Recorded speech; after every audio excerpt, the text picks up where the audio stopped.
This is Lieutenant Phoenix of the Blood Angels 3rd Company. This is an open Vox channel to all chapters. I know the Codex Astartes does not support this action. I know Vox communication should be only in the name of the Emperor and for relaying tactical information. But by the Omnissiah, I am so bored. The warp has done nothing in days. I've thrown charges in there. Melters do nothing. Beginning to think this was a bit of a dud posting.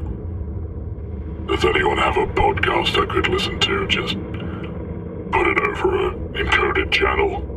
Anything.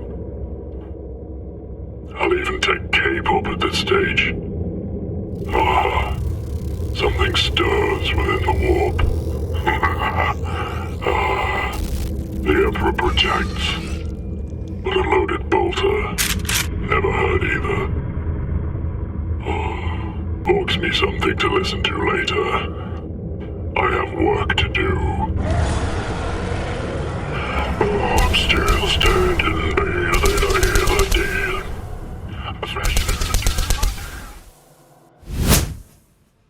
My name is Dan. And my name is also Dan. And welcome back to the Dan the Games Man podcast, your fortnightly gaming podcast. And I have been doing a lot of gaming this week, but I'll let you go first, Dan, and tell me what you've been playing this week. I have been really doubling down on ripping and tearing, and I have... It's always good to hear. I've been so pulled into Doom, the Dark Ages. It's very fun, and just when you think, oh yeah, I'm getting used to this, they throw something new at you. It's like, ooh.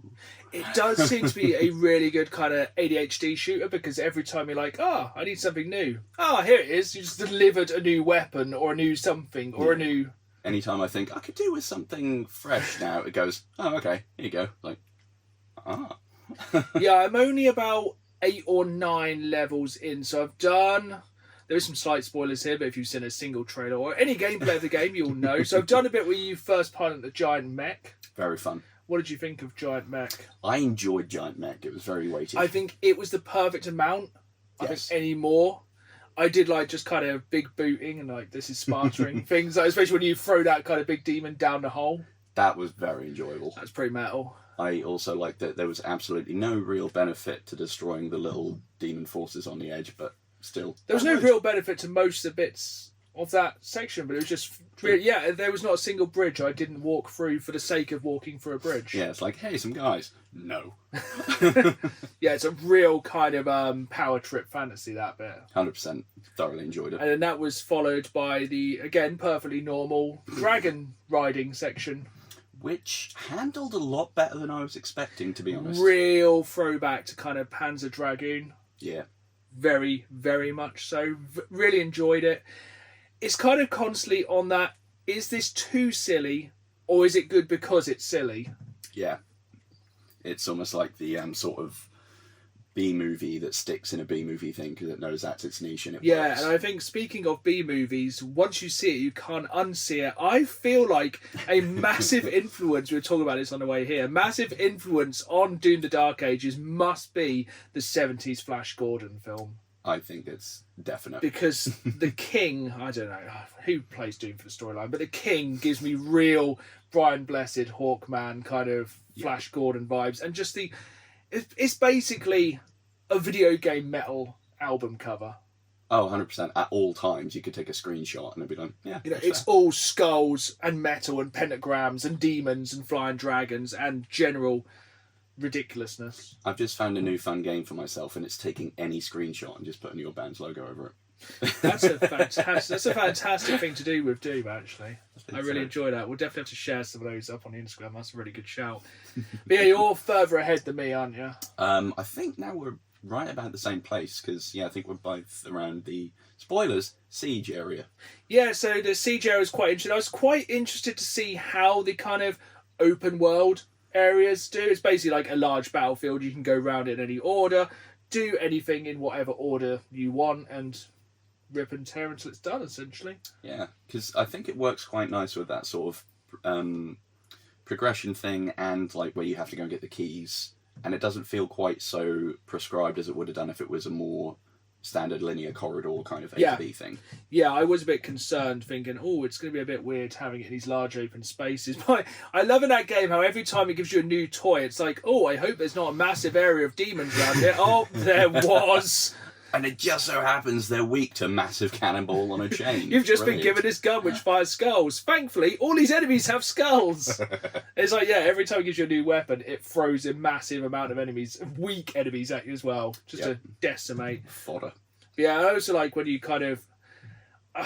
it feels like a fighting simulator. You just basically turn up anywhere, the music starts hitting, and then a big enemy will come in, you'll be like, oh, can't I, mate? It's just like, oh, you're starting. This massive scorpion robot death machine will be like, ah, and you're like, whoa. It's just, yeah, it's basically, yeah, exactly. Anything turns up. A 70-foot demon, I don't care. Yeah. With a whip which is on fire and wings, which does exist in the game because metal. I also like that you go around this map and it's like, oh, a big tank. Is that going to be a problem? You can literally just parry it, shot back and blow it up. Like, huh. Yeah, I feel like Doomslayer is incredibly OP in this, but that is half the fun. Yeah, literally tank shell, no. Just Iron Man it back at him. And yeah, I'm thoroughly enjoying it. Oh yeah, it's wonderful. I have been playing, catching up, as I believe you said you'd already played it. Dan the Gamesman game of the fortnight. Yes, so I've had a manic fortnight. So I set Dan the homework of playing through What Remains of Edith Finch because he should have played it by now. Yeah, or what I like to think of as How I Lost Your Mother. So what did you think? I think it's an absolute masterpiece. I think it's one of those it's one of the few... Actually, I quite like walking simulators, but it's one of those few walking simulator games I would recommend everyone plays. What is really good about it, I found, is even some of the best walking simulators, it can just get a bit samey.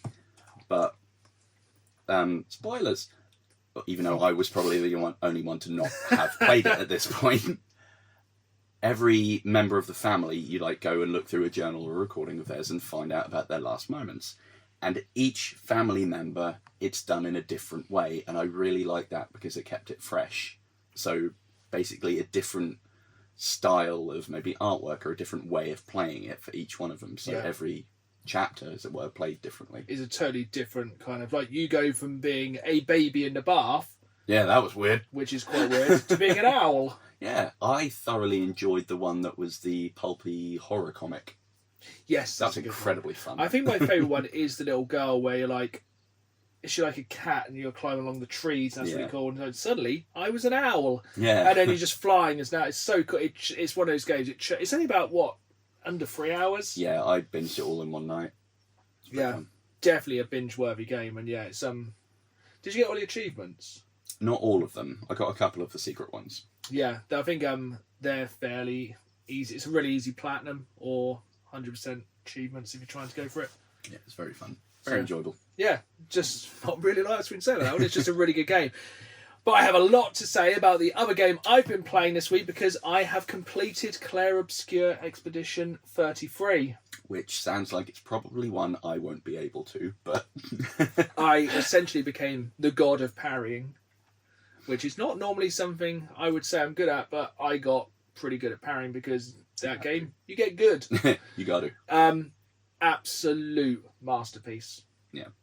You're just starting, really, aren't you? Effectively, I am through the second area. So I couldn't play anything else. I was literally just piling all my time into Clair Obscur, knowing, we'll talk about this more later in the episode, I'm going on holiday soon, so I wanted to finish it before I went. I didn't want to see any spoilers. I'm not going to say any spoilers about it, so I think what we'll do is do a full spoiler cast episode when you've finished it as well, because honestly, I cannot see anything this year which has a chance of touching it for Game of the Year. That's fair. There's nothing coming out which I think is going to be anywhere near as good. Like some of the most anticipated games of the year, that didn't even make our anticipated games of the year. No, because it's not like an honourable mention. Not the kind of game I normally like. Same. But I was 100% invested. I absolutely loved every moment of it. The peaks in the story are absolutely insane. The emotional connection I had to the game was absolutely insane. Yeah. And then it's the highs and lows of the game. Like there is some light in the sea of darkness, but it is a depressing game about essentially loss. Yeah. And while it does have some very funny moments, especially probably with people who can speak more French, it's very funny in moments. It is very dark, and some of the twists are insane. We're talking Final Fantasy VII level of twists. I'm very intrigued. Yeah, it's not only, I'm going to say now, pretty likely to be Game of the Year. I think it's probably etched its way into my top 10 games of all time. That's fair. It's not the kind of game I like. And I'm actually wanting to get into more turn-based RPG games because of it. It's actually this is a big stage. It's making me want to play Dark Souls or Elden Ring because of the character design and the parry system. I'm thinking, maybe I am good at parrying. Maybe I can get into Dark Souls, especially with Elden Ring Night Rain recently dropping. I'm thinking maybe a little bit of a co-op introduction is something I could get behind. Yeah, get one foot in there. But go for that. Yeah, we will be talking more about Cloud Obscure Expedition 33 in the future. I have pre-ordered the collector's edition because they did a secondary run of it, because the first run has been scalped to high heaven. Naturally. Going for about £1,000, the collector's edition. They're about £150. No, less than that. I think it's shade over 100, about £110 delivered. Yeah, it was a surprisingly low price. Pre-orders will close before this podcast drops. But if not, I will put a link in the description. But yeah, that is what I've been playing. Around 26, 27 hours. Solid. Till credits roll. There was more I could do. Yeah, and for what wasn't like a big AAA release, I know it was from like veterans from a big company, but it wasn't Ubisoft. Yeah, but it wasn't in itself like a big dev. No, I think they're more kind of a cooperative company where basically they own the company, work the company, do everything in-house, basically do everything that Ubisoft probably don't. They probably just treat their staff. Oh, that's just a bit. They sound like a very good company, and also one of the craziest facts. There's many, but they actually found the person who did the music for the game just on SoundCloud, which, with the music of the game, is absolutely insane. But we're gonna move on to some gaming news. Oh yes, a quiet fortnight per se, but still managed to find some weird news nuggets. Yes, I've got a couple little interesting tidbits. First one that I'm going to talk about is on the heels of not long ago the Captain America game being pushed back again to next year. Yep. It's not happening, is it? No. Black Panther game cancelled. So are they working on a Captain America? Were they working on Black Panther, Captain America, and Wolverine? Mm-hmm. And now one remains? Well, pretty much. Well, who knows if Wolverine will happen, even if Insomniac are doing well with all there the were some stuff. leaks and it looked all right. Fair. I feel like everything's going to be a bit of a step back from Spider-Man. Yeah. As much as Wolverine will be fun, you're not going to be able to have the same level of traversal for obvious reasons, so it's going to be they've got to improve upon Wolverine... X-Men Origins Wolverine, the video game, not the movie. The movie can eat a bag of poo. Yeah. I hate that movie. It nearly buried Deadpool indefinitely. But the game, just the damage modelling on it. An 18 rated Wolverine game. It was solid. Back when Marvel games had some nuts on them. That definitely had some nuts. That's some nut shots. That's true. I think you could literally rip someone's nuts off. But enough about nuts. Yeah, but as far as I remember, I couldn't find the same article I saw first time around, but not only is that game cancelled, but it's another studio that's either been closed or downsized. Yeah. In the recurring theme of the podcast, it seems. Yeah, I feel like we have this story every fortnight now, and it does suck. Yeah. I feel like the kind of archetype of humongous video games with humongous budgets isn't sustainable at the moment. You've got your Grand Theft Auto 6s, which have more of a budget than a small country. But then I feel like we're seeing more of the AA games. Your Helldivers, get it in early. Your Claire Obscures, the kind of games that don't cost quite as much to make and then sell for slightly less, but sell more units. Exactly. I don't get... I mean, I know they have to recoup losses, and I'm not a financial expert, but it really seems like it's common sense a lot of the time to just be like, let's not put a huge markup on, then we'll sell more. Like, 4 sales at 40 quid versus 1 sale at 80. But I expect a massive problem with doing anything X-Men, Marvel, is Disney wants their cut. Yes. And I expect their cut is fat. It's probably... I don't expect they're doing it out of the kindness of their hearts. No, out of Walt Disney's frozen anti-Semitic heart. Where were we? I don't know anymore. Probably shouldn't say that. I'm going to Disney. They'll have me on a watch list. News, yes. More slightly lighter news. The Switch 2 will be out by the time this podcast drops. It drops on Thursday. We drop on Friday. So the Switch 2 comes before us. And yeah, I haven't pre-ordered one. I have not either. I know a few people who have pre-ordered them. I will probably get one down the line because I'd like to play Forza Horizon Mario. That's fair. And I'd like to see what they can do. But I do think they're starting to back themselves into a corner because, like, a lot of their games, I can't see where they go from here. Like, Smash Bros. Ultimate Plus. They basically... And, like, the new Pokemon game looks like the same it's been for the past 20 years, which isn't a bad thing because if it ain't broke... Yeah. But I think the most interesting bit of news about the Switch 2, and this is a PSA if you're just opening it up while listening to the podcast, Switch 2 users are warned not to remove the protective film from the device's screen. This material is to prevent display fragments from scattering in case of a screen break. It is not a screen protector. It is connected to the screen, so do not pull it off. You may damage your Switch 2. If you are hearing this too late, I can only apologise on behalf of Nintendo. I have a very important question. Why is it on there in a way that can be removed if it's integral to the safety of the unit? Because Nintendo. They're like, well, it hasn't got motion controls or a weird controller, or it doesn't use strange discs or something else Nintendo weird. We'll just put a weird screen protector on it. It isn't a screen protector. It's integral to the design. But yeah. Yeah, there is somehow a reason and option to take it off. But yeah, Nintendo are going to Nintendo. This is very true. Back to you before I go on to my big news. So, I don't know whether anything will ever actually come of this because of... The podcast, or? Oh, we're on episode 10, so hopefully so. Woo, us! Well, go us. Double digits, baby! So, the original source code for Fallout 1 and 2 have been discovered. Ooh. So, it had been apparently an in-house thing of like, yeah, we're not going to bother saving this. Don't worry about it, we don't care. And maybe, depending on what I've read, encouraged it was lost. But Rebecca Heinemann, who worked at Interplay and was integral in the creation of Fallout 1 and 2, was like, no. And kept copies of the original source code. Nice. So we could one day see a Fallout 1 and 2 remaster. Exactly. Rather than a complete rebuild, that'll be maybe a bit mishmash. We've got the OG source code, so it could live again. It really should, because even though it's a totally different game, storyline based, steep lore. Mm-hmm.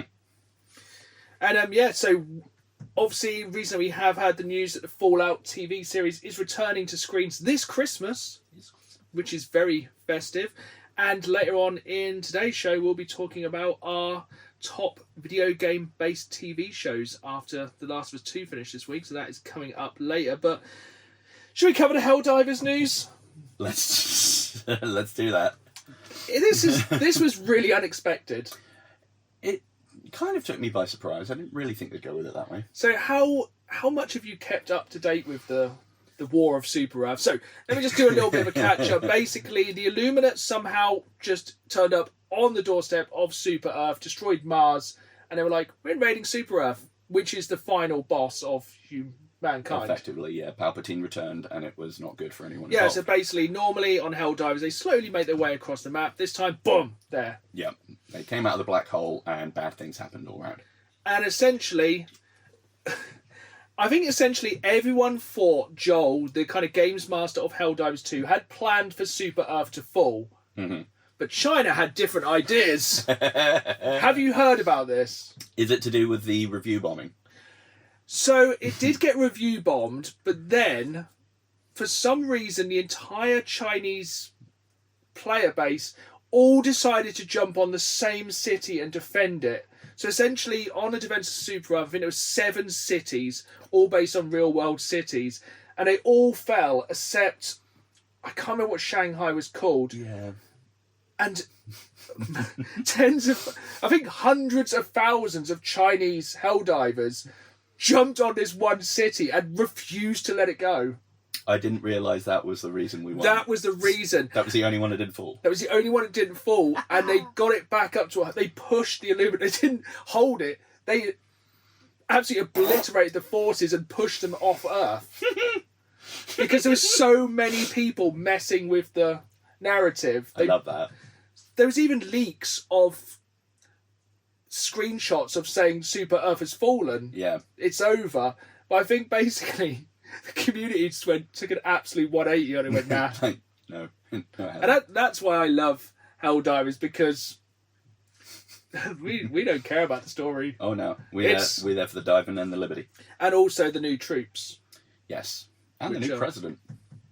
New president, because the president died. Didn't Yeah, we now have a new president of Super Earth. Yeah.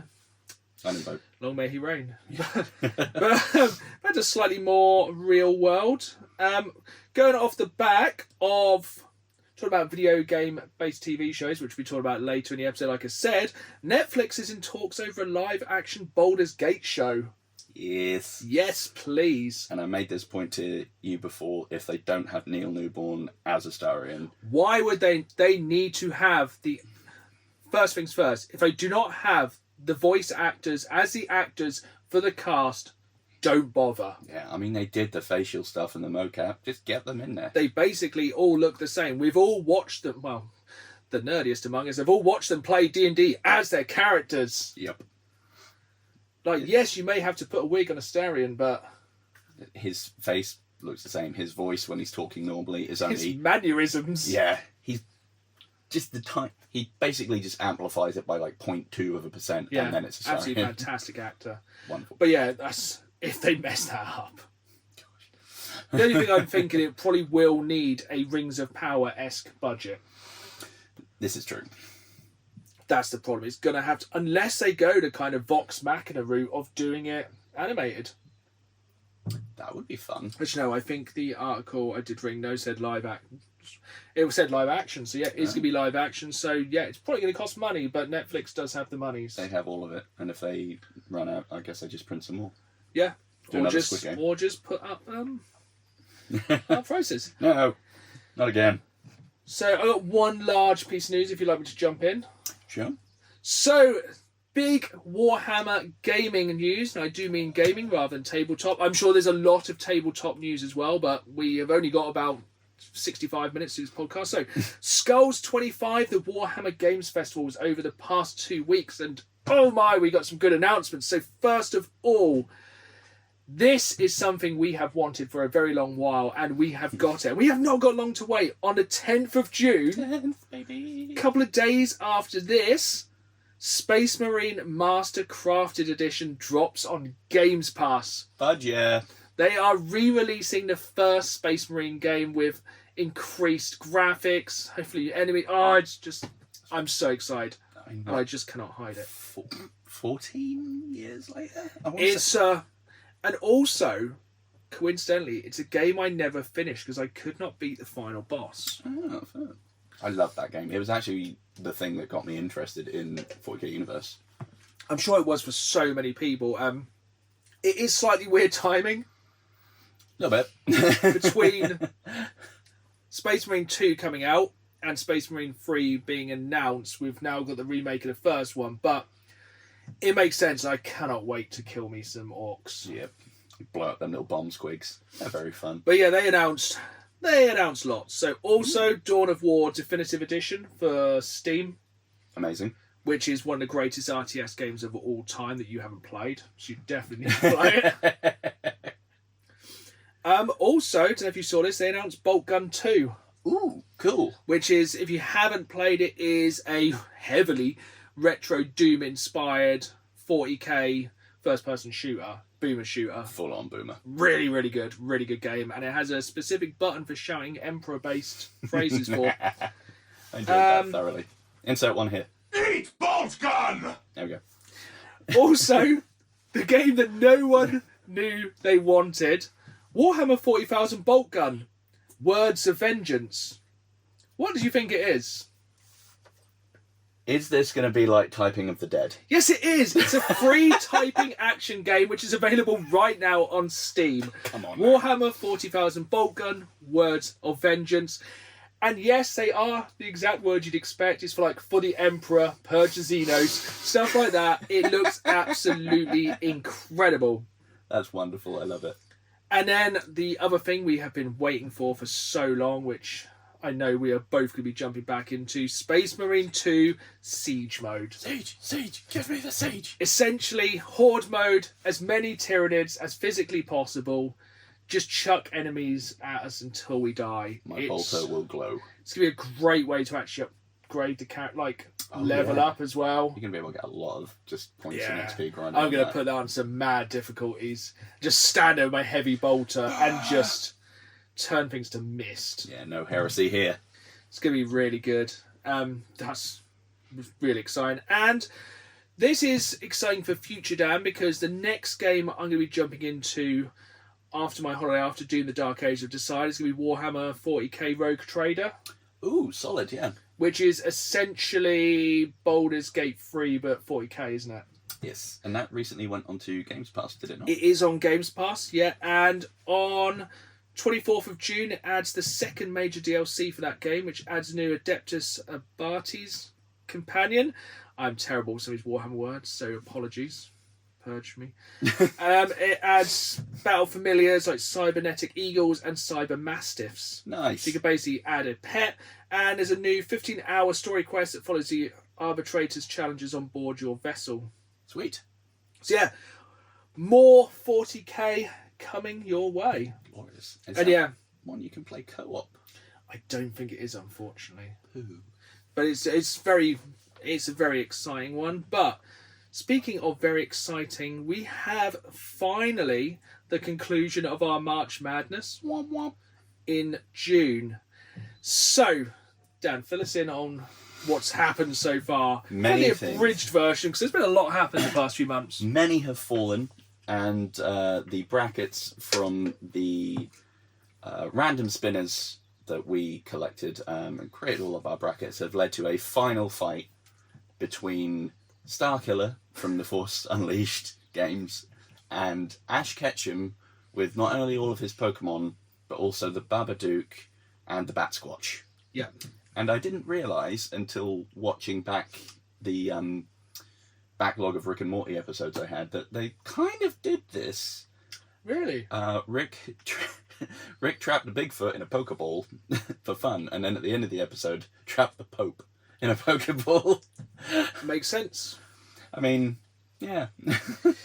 So, our final, which we always throw to the viewers' vote over on the Down Games Man YouTube, came down to Ash and Starkiller. Bum, bum, bum.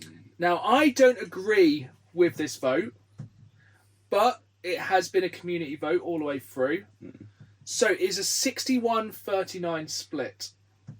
Okay. Who do you think the community's gone with? I'm trying to think what I feel is going to be the more likely one, and then it's probably going to be the other way around if you disagree. I feel like they went with Ash. They did go with Ash, 61%, which I kind of disagree with. Even with all of his Pokemon and all of that, like, Starkiller would just like, I don't think there's a lot that Starkiller wouldn't just wipe the floor with. Doomslayer. Ooh, that's That'll be a matchup. next time. But yeah, I reckon Ash would put up a fight, but yeah, I wouldn't have gone Ash, to be honest. No, I can kind of understand because they might have the numbers. Mm-hmm. But, you're not going to get anything much bigger than a Rancor. True. I don't think... Does Ash have a Whale Lord? So, I think also as well, Starkiller's got the Force, he's got lightsabers, he's very quick. do we think his sort of Jedi mind power stuff could fight off, a Drowsy or a Jigglypuff? No. If they can send him asleep, he cooked. Yeah, I suppose Yeah, I suppose Jedi mind tricks would probably, maybe. That'd be quite. I presume it's just. I think the idea is just the numbers. Yeah. I guess if you get like 151 Pokemon attacking you at once, It's not going to be a good day. I don't think you could take. I suppose this is a major flaw in this entire thing that Pokemon don't really attack people. This is true. The other day, I was looking at a card of Ferroseed and was just thinking, what if someone went rogue and just belted Ferroseed at another human? Just absolutely thundered it at someone's head. They're gone. But no, I guess our reigning champion at the moment then is Ash Ketchum. Yeah. So congratulations to Ash. He can return next year to try and defend his title. Yeah. We can have a new sort of pre-season face-off, I think, between Ash, Doomslayer, Starkiller, but Ash has just 200 Rotons.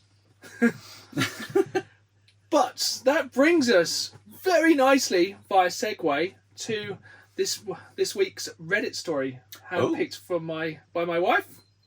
And it is another, am I the arbiter of my own destruction?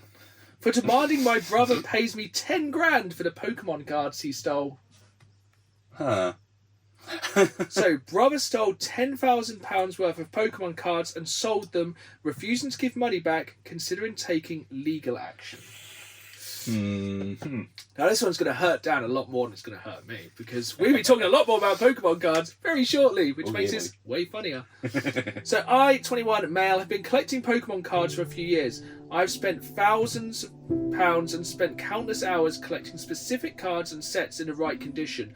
The entire collection is worth approximately 15 to 20 grand. However, in total I've spent around 10 grand on all the cards, as I just knew what to buy and managed to snag some good deals. Would you say that's a good comeback on profit? Spending, I suppose if you double up, if you spend 10 grand to make 20 grand? Yeah, I suppose it's not too bad, really. But yeah. Yeah, 100% Half the fun markup. is catching them all. Yeah, 100% markup.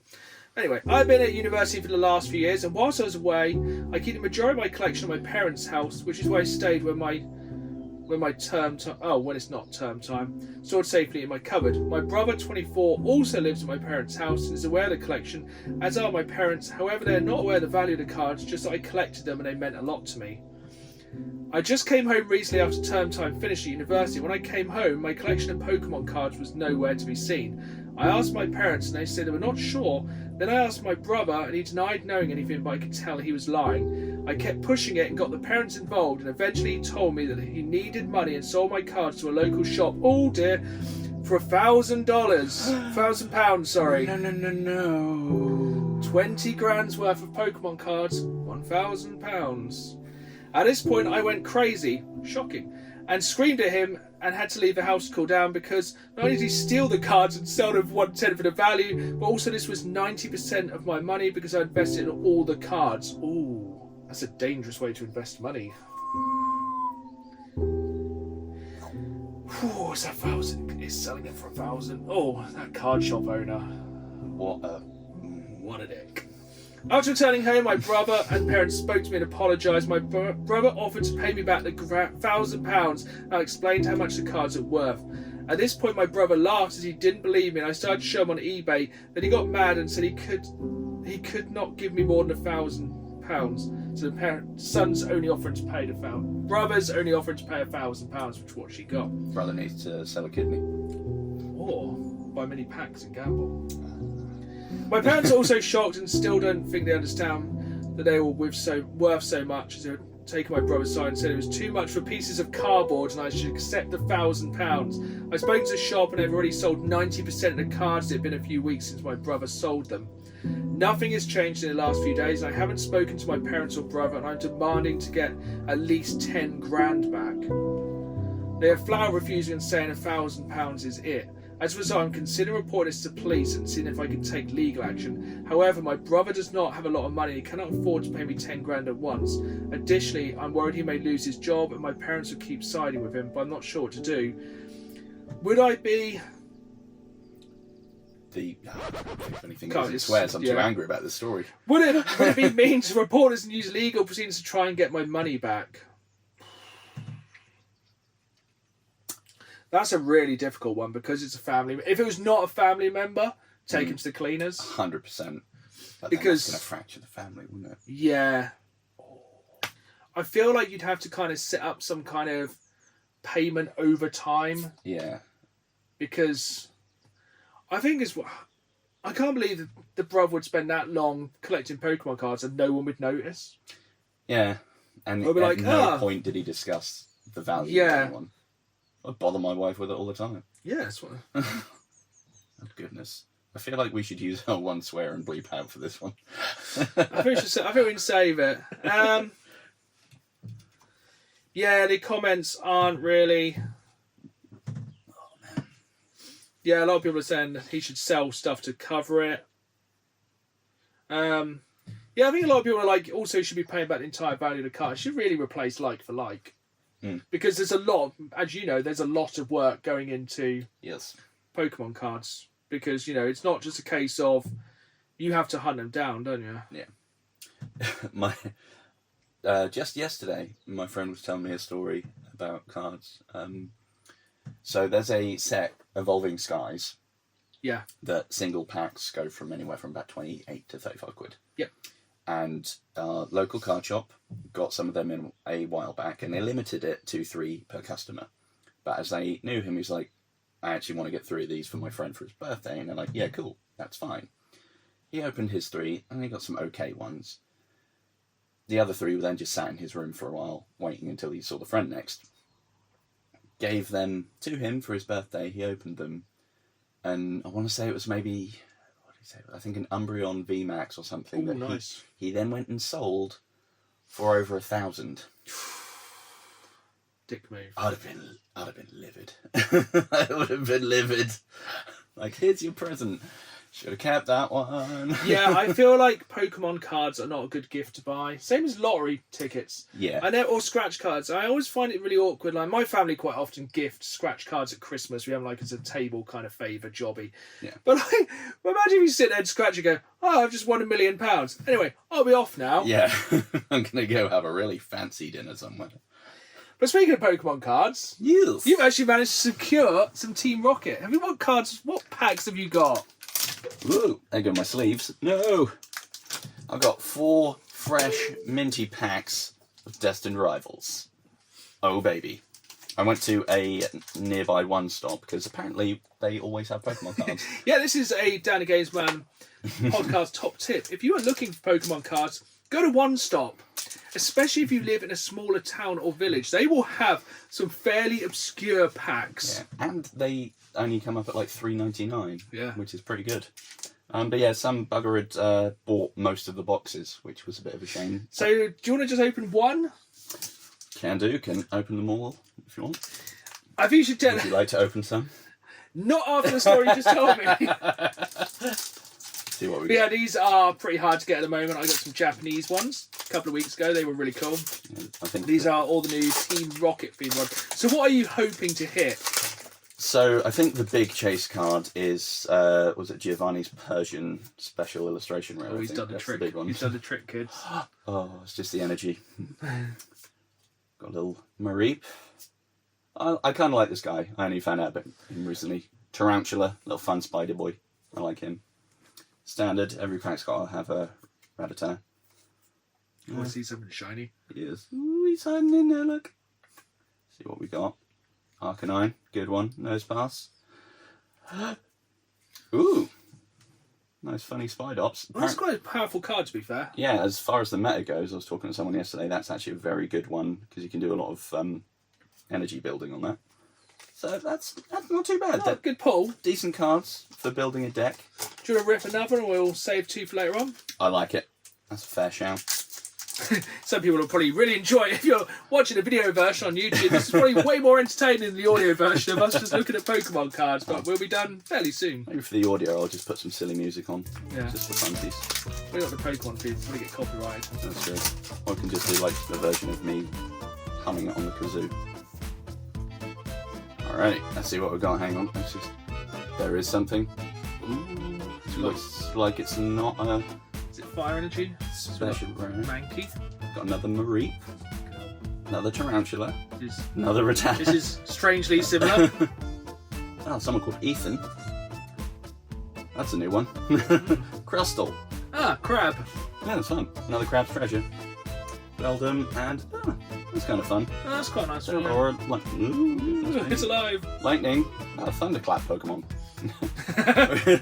Of course.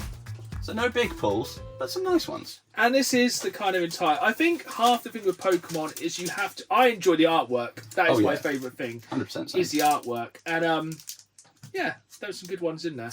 And these are hard to get at the moment. Yes, most shops I've gone to, like, it's the same story of someone came in and just bought 2 boxes and then all the others went. Yeah, I think that's kind of BS that people just buy. I think you definitely have to limit it. Like, have you seen on, like, TikTok, the states in America when people just go to the shelf and go, la la la la la, because, you know, we all enjoy Pokemon cards, but then you see, like, a child son going, oh, I wanted 1 pack. It's like, none for you. No. It's a harsh lesson. It's kind of crazy that Pokemon cards are probably a better investment than most things nowadays. Yeah. I mean, if you keep them sealed, good investment. If you find a good chase card, especially if you then get it graded, good investment. Yeah, it's the Schrodinger's Pokemon cards. Like, behind us here, we have many sealed Pokemon chests, which is my wife's retirement fund.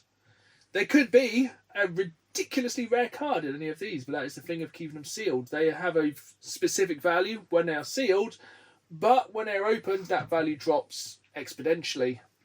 I got a box of Paldean Fates that weighed a little bit more, so they were like, this might potentially have some good pulls. It didn't. They were okay. But How much was the box? I think it worked out about 60 or something. How many packs is that? 10. 6. Pokemon cards. Pokemon cards. It's crack. Right, we're going to move swiftly on before Dan's wife appears. And we're going to talk about video game based TV shows. That's because this past week or so, The Last of Us Part 2 finished. It did. As such for now. Yes. In a very cliffhangery way. Yeah, it's more like, Season 2, Part 1. I think it's Season 2, Part 1 of 3. I think they're going to take over 3 seasons. Very possibly. What was your... I would say it's a good show. Yes. I think I preferred the first series overall, but that's mainly because the pace of the first game sets itself better to a series. This is true, yeah. It can be a lot more of a self-contained thing over one arc, really, can't it? I do feel like this series, they slightly rushed certain parts, especially in the last episode. Yeah, I think so. And I know bits of it will get explained more in the next part, as it will sort of... Full spoilers. Full spoilers. If you haven't seen it, pause, off your pop, go do something else. So yeah, while watching it, I was feeling like I'd maybe lost something somewhere or feels missed like a you point. missed an episode. Yeah. But then right at the end, it cuts to sort of 3 days ago from the perspective of Abby. Yeah. So it'll be like, that's why I don't understand. They're going to give us that later. Yeah, like basically Ellie just goes to the island where the Seraphites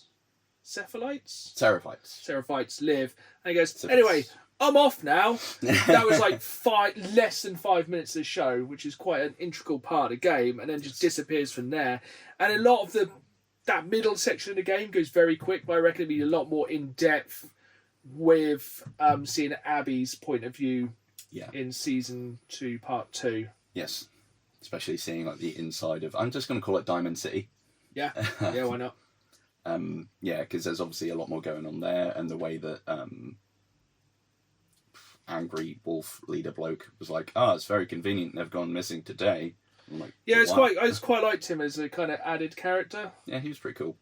And I think I quite liked a lot of the little bits they added. I didn't think they added as much. I was a little bit disappointed that we didn't get like a kind of side story episode like in the first one with the two... Yeah, that was a good episode. The two guys. The saddest episode of anything ever. Very much so. Yeah, the Turing test, as we put it last. I think we said last time. Yeah, that was... it was really good. Yeah. So, not really a lot else we can say about it. Basically, we played the game. We knew how it was roughly going to go. It pretty much translated as a good 8, 9 out of 10 for myself. Yeah, I'd put it up there. I think one of the reasons why I rate it so highly as well is, I know this might get me some hate, as a general rule, Naughty Dog games, I don't vibe with. The controls, I don't like. It always feels a bit like I'm trying to pilot an office chair around a hallway. I can kind of get what you mean. It does have that kind of slightly stiffness to it. Yeah, it's like, I want to turn over there, and they just do a big freaking wheel, and it's like, now I'm facing exactly where I was, and this was no help. I think I just have like small gripes with the game. The main thing is, Abby should have got hench. Mm-hmm. I feel like that is quite integral to the story, that she basically went revenge and got big and just did bicep curls for 3 years. Yeah. Just, it's not, I'm not going to not watch the show because she had hench. Yeah. But, and yeah, you know, so the people don't have the greatest look-alike, but I feel like the mannerisms were really there. Mm-hmm. And, you know, Pedro Pascal could probably play anyone. I'd probably play Master Chief and I'd still enjoy it. That'd be pretty good. Yeah. I mean, to be fair, pop him in a big helmet where it just muffles his voice. You don't see him. It'd be better than the actual Halo series if he kept his helmet on. Also, I didn't realise that the original voice actor for Ellie kind of looks a lot like Bella Ramsey, or vice versa. So there's a lot of facial things in similar. Yeah, it's not, I don't know, people are really butthurt about how she looks in the show. I think she acted pretty well. Mm-hmm. I think some of the script was a little cringe. A touch. And I think some of the acting was ever so slightly wooden. Yeah. But I feel like it got, I don't know, it was peaks and troughs, but overall I'd say it was good. There's some fun deaths in the last episode. That was quite fun. Of like supporting characters. Yeah. Yeah, I think if you hadn't played the game, it has way more impact. It's like, oh, they died. It's like, well, yeah. Duh. Just get absolutely clapped running through those doors. Yeah, and I think like some of the little subtle changes were quite good. Yeah. Like, I don't think Joel's death was as grim. Yeah. Because... She sang a lot. Yeah, well, it definitely says a lot. It just wasn't as grim as it was in the show. Yeah. And, yeah, but overall, I enjoyed it. I'm looking forward to the next series. But we are going to talk about our roughly 5 favourite video game-based TV shows. And these are ones that I recommend you watch. I mean, these ones are good. Yes. Did you say you had a slight issue working out 5? I did, yeah. Because there were a lot of the ones I was thinking of were maybe okay-ish, but then I realised we'd spoken about them on the meh tier. See, I have got 5, but I think one of the problem with a lot of these TV shows is the problem with a lot of TV shows these days that you have to have, I think with the shows I have here, they're on, of the 5 shows, I think they're on 4 different streaming services. Good heavens. So I have one from Netflix, Amazon, Paramount, and Sky. And I'll get a quick one out of the way. It's The Last of Us. Yeah, obviously that was going to be on both of our lists. Yeah, it's actually, I have ranked mine in order. And that one ranks at number 2. It's my second favourite video game based TV series. One of the things I do think they did really well across both seasons is environmental storytelling, or little bits of lore that are dropped in. The bit in the second series when Ellie's in the guitar shop. Absolute. They must have based... Question is, did they base the game on real world locations? Or is they built a real world location based on the game? Or is it... I get you. Like, I don't know, are these actual kind of places for this city? Because what was the city was set? Somewhere in know, 'cause Wyoming, it's like literally Seattle. Yeah, because it was Seattle Wolves, whatever the hell they're called. Yeah, I wonder if there is actually some actual places from Seattle, or like presumably Opera House Cinema might have been. That would make sense. I mean, there's precedent for it in games, isn't there? I mean, yeah. Obviously things like Assassin's Creed are historical, but the fact that they have modelled so many buildings based on their real world counterparts, it's not outside the realms of possibility that they did it for this as well. But yeah, that was what I think. Like that for me was kind of more important than the characters, and also the clickers, the kind of general infected looked sick. The new smart boys. Not a big fan of them. They were creepy as all hell. I will always think the clickers are creepiest. Always the creepiest. But what else have you got on your list? So, in a shock turn that will surprise absolutely nobody, Fallout. Fallout is my number one. Absolutely, and I agree with that wholeheartedly. Okie dokie. I mean, it's got several things I like all rolled into one. It's got gratuitous violence. Hooray. It has moments of levity. Hooray. It's got one of my favourite gaming franchises. Yeah. And it has Walton freaking Goggins. Yeah. I love that man. I've never seen anything I don't like. I have no faults of that programme. It has Matt Berry. Yes, it has Matt Berry. The only thing they changed really lore-wise is they changed... oh God, what's the robot? Mr. Handy and Mr. Handy and Codsworth. They changed the voice of that to make it better. May I get you a drink, sir? It's just absolutely perfect. That is a good use of Amazon's big trillions of money. Mm-hmm. Amazon can be a terrible company all they want. I don't care. I'll rip on Amazon in this. Oh, 100%. They could destroy half the world, but as long as they put that money into making more Fallout, which they're probably just building actual shelters and just cutting out the middleman. But but yeah, like there's been leaks of Fallout Series 2, which we'll just call Fallout New Vegas because it is.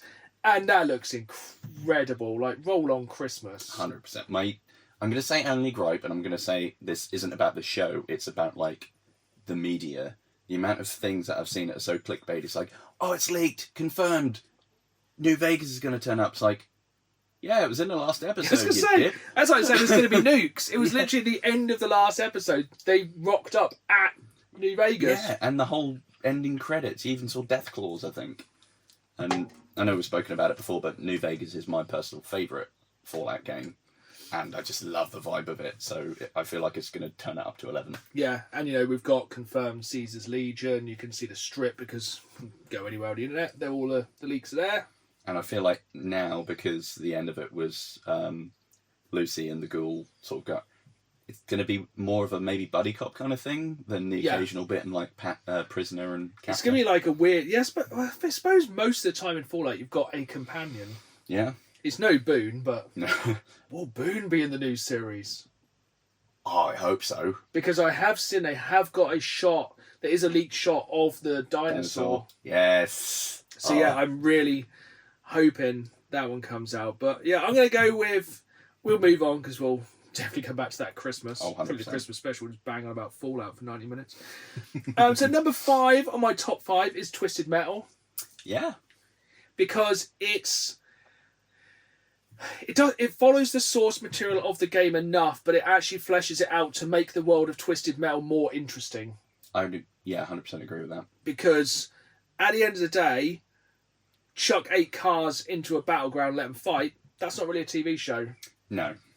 Even though that is the premise for Twisted Metal Series 2. But yeah, and it's just a really good series. It's funny. I like the post-apocalyptic vibe. I like Samoa Joe as Sweet Tooth, even though it's not his voice. It's his voice... I can't remember the guy's name. But yeah, the program's it's really good. It actually takes a franchise which no one really thought they wanted a TV show of. Yeah. Because we haven't had a new Twisted Metal game since the PS3 days. Oh, we Because, haven't. come on, Sony. And, it's just a really fun... It's a funny show. It, again, has gratuitous violence. It's pretty close to the game. You have, especially like at the end of season 2. I feel like the end of season 2 is end of first season, a real kind of tease for the second of everything. It really teases like way more characters from the kind of world of Twisted Metal, the series 2. And it's overall very, very good. I think it's only streaming on Paramount Plus though, strangely. What I think is good about it, I know it's not directly comparable to a racing game because there is like the combat as well, but it shows things like, Need for Speed and Gran Turismo. You can make a show or a film about a vehicle-based game and it not be just trash. Yeah. Yeah, and it's actually just a really fun show. And I have 2 more on my list. One of mine sort of maybes was that, but I didn't know whether to include it. So I think it was on our Meh ones originally, but then I think we talked it up, didn't we, in the end? Maybe. And this is kind of in a similar vein to that, because I think we panned part of the universe, but like the other, and that's the OG part of the Castlevania series on Netflix. Castlevania is Number 3 on my list, because the new Castlevania can suck, because it does. I hate it. I haven't finished it. I cannot be bothered with it. It's bad. But the OG Castlevania story arc is very good. Have you watched the complete thing to get the ending? Is it including the newer trash one? Or... No, that doesn't count. I think I got most of the way through when, like, there was kind of like the Vampire Civil War thing going on, and Lady whatever her face. In the Ice Castle. Yes. Yeah. I think I fell off around about that point because it had started to disappear up its own bum a little, but it was still... It's worth kind of persevering through that bit because the payoff at the end is very strong. It's a very good series. I feel like, again, we haven't had a Castlevania game since the Xbox 360. What Lords of Shadow 2? Yeah, Lords of Shadow 2 was the... Obviously, we've had many re-releases of them because Konami going to re-release. Yeah. And, yeah, I just think it's a really solid show. It does have some slight filler episodes. Yeah. And it does have that kind of midway lull, but I think it's worth sticking with because I think it captures, again, something which isn't got... It has a lot of lore. Oh, yeah. But essentially, it's like, can you climb this castle? And, that's not really a TV show that anyone wants to watch. No. And one of the things, I guess, that people could say about it is, it's very campy. It was like, yes, it's Castlevania. Yeah. It's going to be. And yeah, I think it's a really, really good show. Yeah, you've got violence. Again, you've got moments of levity where they're being daft. It's just very fun to watch. There's a lot of strong religious stuff in it as well. Oh, And, yeah. that the first, like, 15 minutes of that, you're like, why Dracula so angry? Oh, that's why. You're like, oh, you can understand, like... Yeah, they really made a poor decision burning his wife at the stake in front of him. Yeah, that's not a way to, indenture any sort of gratitude or good feeling. No, all he was actually going to do was help the human race to actually get better and improve, and then they burnt his wife at the stake, and he doesn't take it well. No, he has several notes on the decision, most of them being very rippy and teary. Which brings us to number 4 on my list. So my top 5 were number 5, Twisted Metal, number 3, Castlevania, number 2, The Last of Us, and my favourite being Fallout. But number 4 was Cyberpunk Edge Runners. Solid. Which is on Netflix. Have you watched it? That is on my list to watch, but I haven't yet. I think it's very, very good. It basically expands upon the Cyberpunk universe, has minimal ties to the game, but it's more tied to the city. Mm-hmm. And yes, it's a really good condensed 10-episode story. Nice. I love the animation style.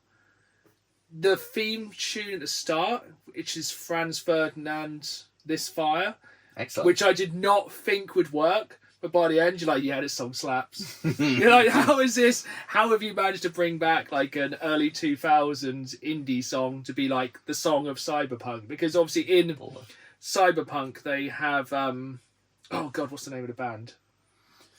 Oh, what, Johnny Silverhand's group? Yeah. Oh, I can't remember for the life. But yeah, in the real world, they're the band Refused, who are playing the band in that. But yeah, so having Franz Ferdinand's quite weird. But yeah, that's a really solid show.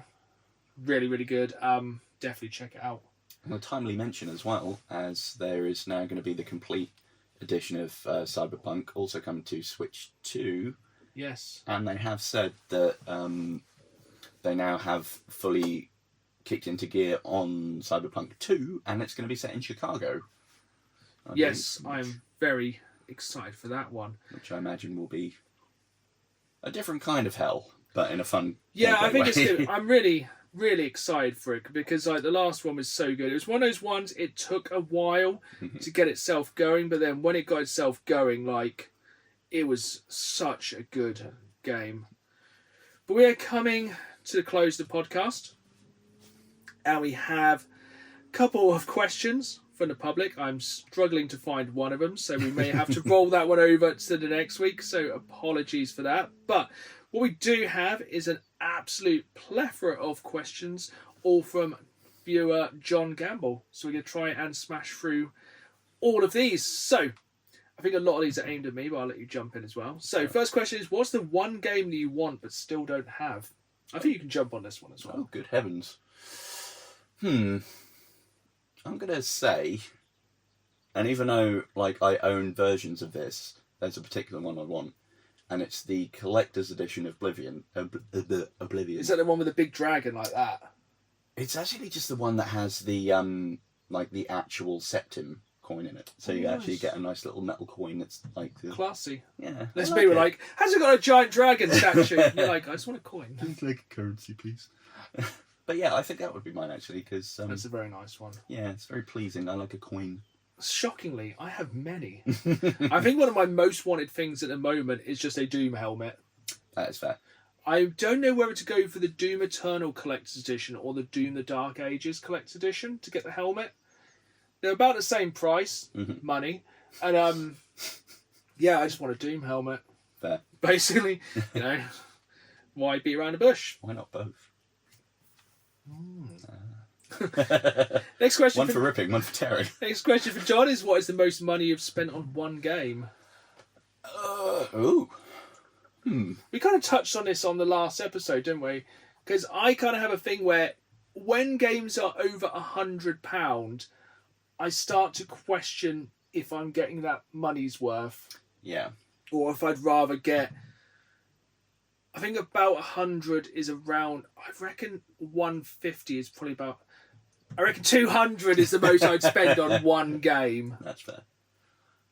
Depends on how we frame this, I guess, for my answer, because if we include like an outlay, as it were, so I specifically back in the day bought the first PSVR to play Skyrim VR, and I think I got that on a Black Friday deal, but it was still probably about 300. Yeah, I think I probably got an exact same Black Friday deal. So yeah, I'm going to say that as my answer. Yeah. I don't really know. I'm trying to think. I think with some of the more expensive things I tend to forget, it's probably one of the rarer platinum games which was coming up for £100. Oof. And it was probably something really terrible, like I think it was like Abe's Exodus, just because it was rare.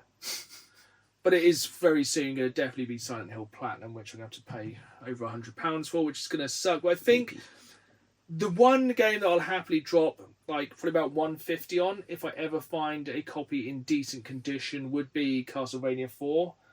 But it just seems to have dried up at the moment. Yeah.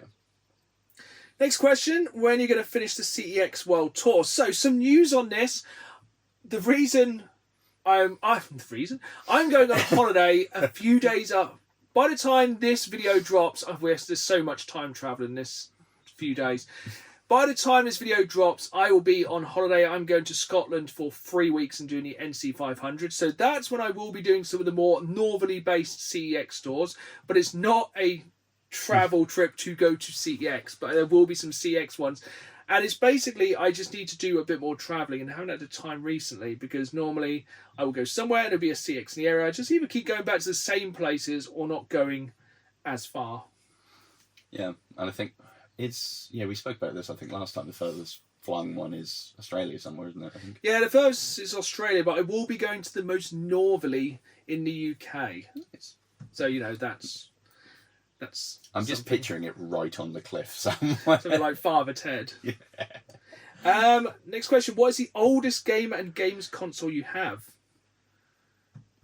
Probably the Actually, no. Atari 2600. Sweet. Probably Atari 2600 or one of the weird clone systems that kind of came just before that. Nice. Mine, Mega Drive. Yes, which, coincidentally, talking about my holiday, because I will be away for about 3.5 weeks, the next podcast you'll hear after this will be pre-recorded and will be a Mega Drive Memories special, which we are literally filming straight after filming this one. So yeah, there might be a slight costume change. There might not. But yeah, back to it. Where is your most favourite CEX? You haven't been to many CEXs, have you? Where is your most favourite? I tell you what, my least favourite, Bradford. That one smelled funny. My least favourite was Brixton, because somebody shouted at us to repent. Somebody literally came in and started just shouting about God saving everyone and to repent.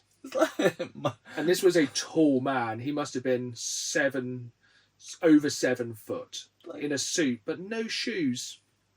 one of the weirdest things that's ever happened, especially in a CEX. My guy, I'm just trying to buy Battlefield Bad Company. I don't care. So yeah, that was weird. Probably my favorite. Doncaster's a very good CEX store. They seem to have very good quality control. Norwich, obviously, we all love our local, and Kings Lynn's very good as well. Do like that one. Yeah, I would say majority are good. Yes.